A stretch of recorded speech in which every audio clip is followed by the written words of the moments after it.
Hi everyone, my name is Chris, and today I'm going to be talking about how to conditionally format your Flask web page using some very basic Jinja conditionals. Now for the example that we're going to be going over today, it's actually a web page that I made from a previous video.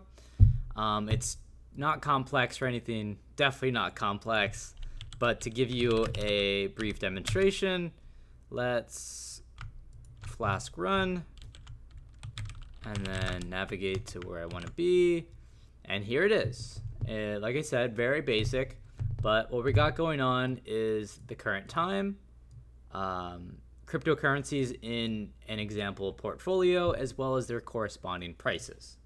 So simple.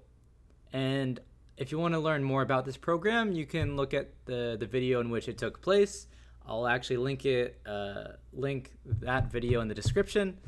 But additionally, I'm going to very, very briefly, just for clarity, explain how this works. So essentially, this information is grabbed from Binance's API client, which is imported right here. We have a function for logging into the client, as well as a function for getting current prices. Now, these prices come in the form of updating an example portfolio, where I just put down 4 random, very basic cryptocurrency pairings as a dictionary object. We also have a function that can get me the current time.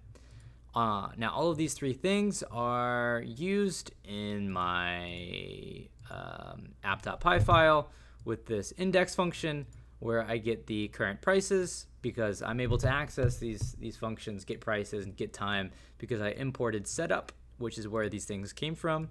So I say updated prices equals setup.getPrices, time equals setup.getTime, and then it's finally rendered into my index.html, and those values are then passed into my index.html, and I'm able to access them using Jinja.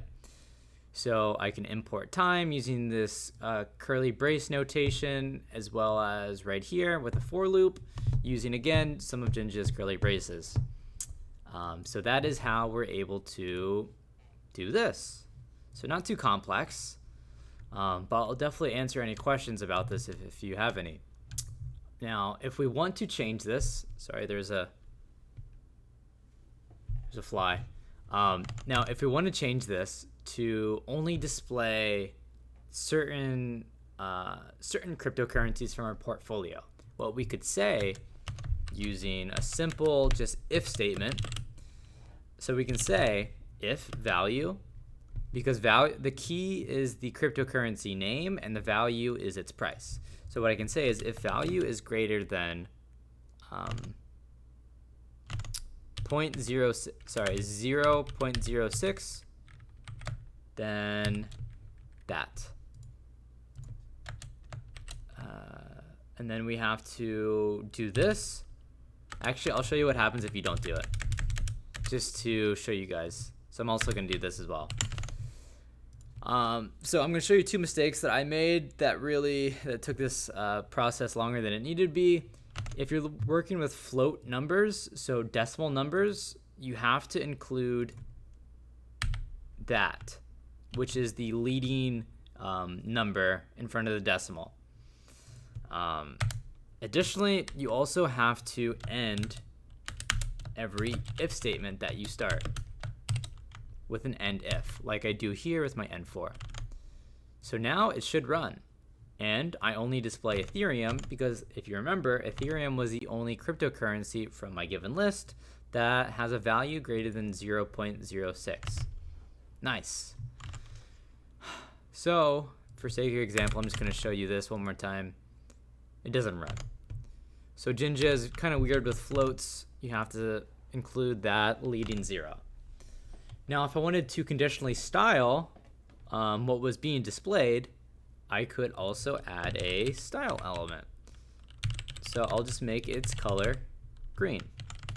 So now it should be green. Now, but what if I wanted to display all of my portfolio, but conditionally style what's there? Very similar process. I would do this. Let me flip that around. Let me copy paste, put that there, and then just an else statement. Make sure you put your percentage symbols, save, and then give it a different color, save once more, and voila. Ethereum is now red, whereas the other ones are green, because Ethereum is the only one that is not less than 0.06. It is greater than 0.06. Therefore, it falls under this else statement, and it gets put into the color red. Now, obviously, you can style it with more than just color. You can add, margin, padding, whatever you want. Font family, style it to your liking. But this is just an example. Additionally, if I didn't want to hard code this 0.06, what I could do is simply pass it in as a variable, like I do here with title, dictionary prices, and time. All I would have to do is simply just pass it in right here. So we'll say threshold is 0.06, and it should work very similarly. And just to show you that it's dynamic and will change, I'll increase my threshold to be, or decrease my threshold to be 0.0006. So now it should conditionally format differently, or at least it should have. Maybe I'll add more zeros. So nothing's getting changed here, which is strange. So I'll say if it's less than the threshold, how about this? If it's greater than the threshold, we'll do that. In which case, I'll change my threshold to be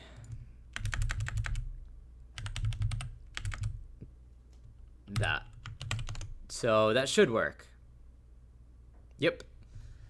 So if, going back to index.html, if the value is greater than threshold and the value that I passed in was 0.0006, then it gets displayed as green. Now, ADA and Uni Bitcoin are the only ones that do not meet that condition. Therefore, they get passed under else and get formatted to be red, whereas Litecoin and Ethereum, with their corresponding pairings with Bitcoin, are not greater than the threshold, are greater than the threshold, so they get formatted to be green. And just like that, we can format based off of the value that's being passed in and the threshold that we assign it. So that is just a very basic tutorial intro tip for trying to conditionally format. If there's any other topics that you guys want to see addressed, let me know. Additionally, if you feel I didn't address this fully, also let me know. But regardless, have a jolly time with your guys' web application development journeys. And with that, best of luck. I'll see you.